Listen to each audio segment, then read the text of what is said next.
strong economy. Question is the motion be disagreed to, and I call the member for Warringah. Thank you, Mr Deputy Speaker.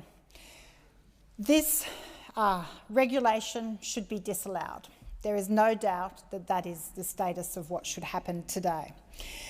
I'll pick up on the minister's last words, where he talks about that protecting the mining and the mining industry. With respect, the importance is protecting people and communities. It is not protecting industries. That is a very important distinction that needs to be made, because the industries themselves do change over time, and we've seen that throughout history through the various stages of modernisation, of industrialisations. Industries change, but what is important is having a plan for people and their communities, and that is where we are absolutely falling short in this place. We're here to discuss a regulation that will categorically impact the mandate of ARENA and really absolutely just corrupt it. So it's really important for the Australian people to be clear about just what ARENA does.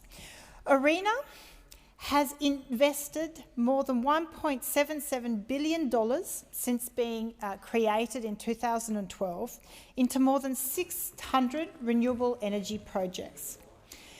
And the boon to the Australian economy and the Australian people has been a total project value of some $7.75 billion.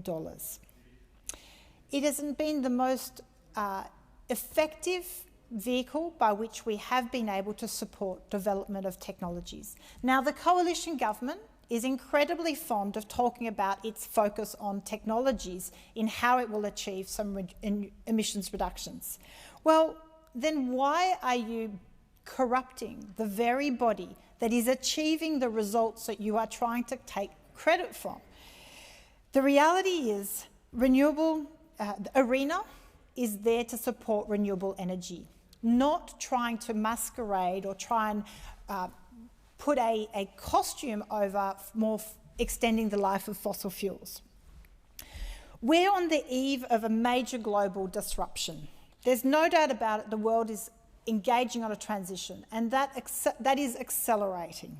We know the main three sectors, energy, transport and food, are absolutely moving fast.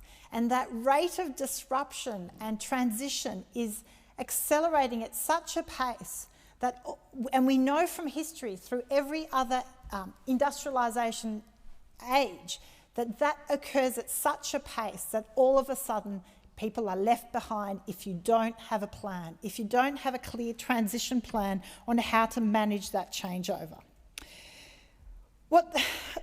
What's really amazing is the desperation of the government to extend the life of fossil fuels goes so far as to put forward an instrument that is highly likely to be illegal.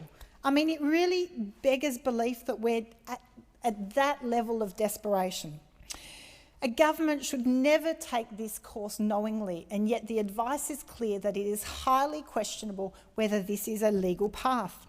It really speaks to the dysfunction and desperation within the government to somehow say that they are acting on climate and reducing emissions, but on the other, extend the life of fossil fuels, of coal and gas. We need to explain, I think, the reality of what this regulation is trying to do. It is essentially trying to say that carbon capture and storage should be funded under the ARENA because it essentially allows the extension of the use of fossil fuels, of coal and gas. And look, many people out there are confused, don't quite understand where the connection is. The best analogy I can give is it's like this magic pill that somehow we can keep on emitting emissions, burning fossil fuels, and somehow magically we're going to be able to offset with this carbon capture and storage. It hasn't worked. We've already invested billions of public funds into this, and it simply does not deliver. If this was a solution, it would have already been embraced by the rest of the world, and it has not. Australia is like the dinosaur of the global world trying to hang on to some magic solution, a unicorn that just doesn't exist. It won't happen. The other reason the government's using this is it wants to somehow greenwash blue hydrogen. So the public has heard a lot about hydrogen being a very viable energy source to replace coal and gas. But the real question is which kind of hydrogen? So we can have green hydrogen made from renewables, which has low emissions, which will have a very, I think, successful and very productive international market and really could set Australia up to be a renewable energy superpower of the future from an export point of view. Or we have blue hydrogen, which is made from burning gas, which is high in emissions and is not attractive to the international market. And the only way you can make that blue hydrogen, the only way you can greenwash it, is if you put it with carbon capture and storage and try and somehow, through an accounting trick, say that it is essentially not adding emissions to our global carbon budgets. It is all greenwashing. At the end of the day, the solution is clear.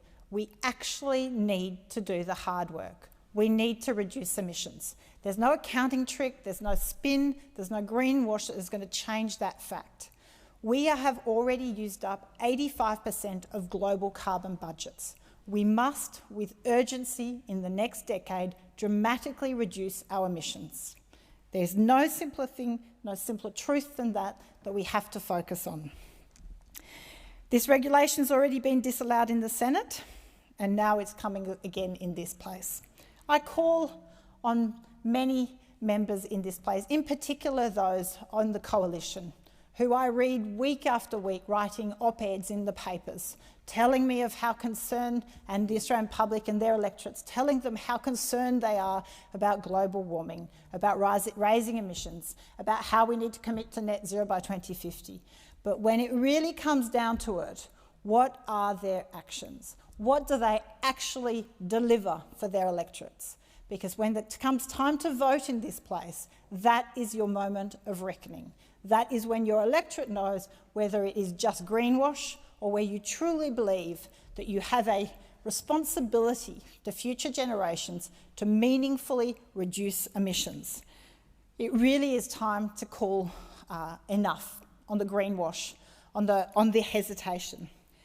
The Minister mentioned organisations that are in support of this, but the irony is those very same organisations support the implementation of the Climate Change Bill. They want a legally binding framework so we can actually have a clear audit process on our emissions reduction in Australia. We can't have this system of emissions go up in one sector and we try and show that emissions are going down in another, and we never have an audit process to actually bring it all to account. We need to balance the books. We are in the red when it comes to emissions in Australia. I know the Coalition are fond of balancing the books. Well, it's well past time that we balance the books when it comes to emissions. So all those organisations strongly support the implementation of a legally binding long-term commitment and a clear framework on how to get there.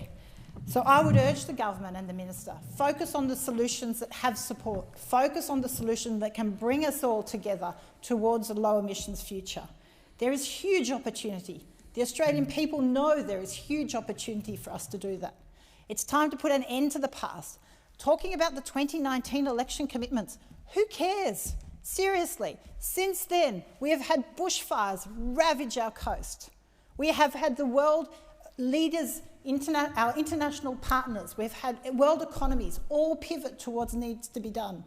We have had a clear and present warning from the IPCC about where we are heading. Make no mistake, we are heading to 1.5 degrees by the 2030s. We have a clear message from the International Energy Agency saying we must stop. No new coal and gas. We must stop. So who cares what you promised in 2019? Seriously. In 2019, no one promised we were going to lock Australia down because COVID pandemic was coming. And yet the government found the mandate to act on the science, act on the facts present on the day to take the necessary action. And so I call on the government, the facts as we know them now, we urgently need to decarbonise. It's time to do it, and this regulation should be disallowed. I thank the member for Warringah.